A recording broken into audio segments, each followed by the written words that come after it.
ဒီဘက်ကပြည်သူလူထုဘက်ကလည်းမင်းနေတာပေါ့ဒီရှင်ပြန်အစိုးရဒီ CRPH ဘက်ကအစိုးရနဲ့အခုတက်ကောင်စီရဲ့အစိုးရပေါ့နော်ဒီရှင်ပြန်အစိုးရလူမျိုးအခုကတော့ဒေါက်တာဆဆာကတော့မကြတော့ဘူးပြုတ်ပေမဲ့လေအချင်းကတော့ယူရမှာဆိုတော့ဒီဟာဘယ်လောက်ကြာနိုင်အောင်မလဲဒီရှင်ပြန်အစိုးရပုံစံနဲ့တွားနေဘာဖြစ်သွားနိုင်လဲပေါ့နော်ကျွန်တော်တို့ရှိလေးပဲလေတရားမဝေတော့အစိုးရနဲ့တရားဝေဆိုရပဲလေဒါပဲရှိတယ်လေဘာမှမရှိဘူးလေဒီမိုကရက်တစ်အစိုးရနဲ့အာဏာသိအစိုးရပေါ့ဒါပဲလေ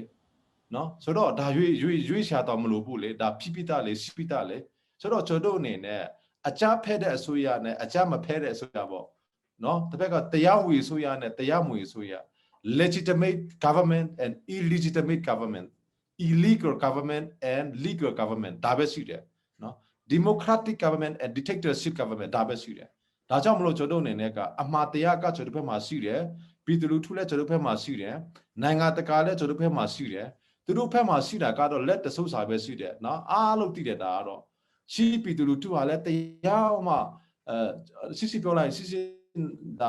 နားလည်လို့ရပါတယ်ရှိပြည်သူလူထုကကျွန်တော်ပြောတဲ့စကားကိုနားထောင်မလားမိအောင်လားပြောတဲ့စကားကိုနားထောင်မလားဒါရှိတယ်ရွေးလိုက်ပါနော်ဒါပဲလေရှိလေးပဲလေမိအောင်လားပြောတဲ့စကားကိုရှိပြည်သူကနားထောင်မလားဒါမှမဟုတ်ကျွန်တော်ပြောတဲ့စကားကိုနားထောင်မလားဒါပဲလေရှိလေးပဲလေကျွန်တော်တို့ကတစ်ဖက်ကပြောမယ်ဆိုရင်အာနာသိတရားမူအစိုးရနဲ့ဒီဖက်ကပြည်သူလူထုကကောက်တည်မြောက်ထားဆိုရပေါ့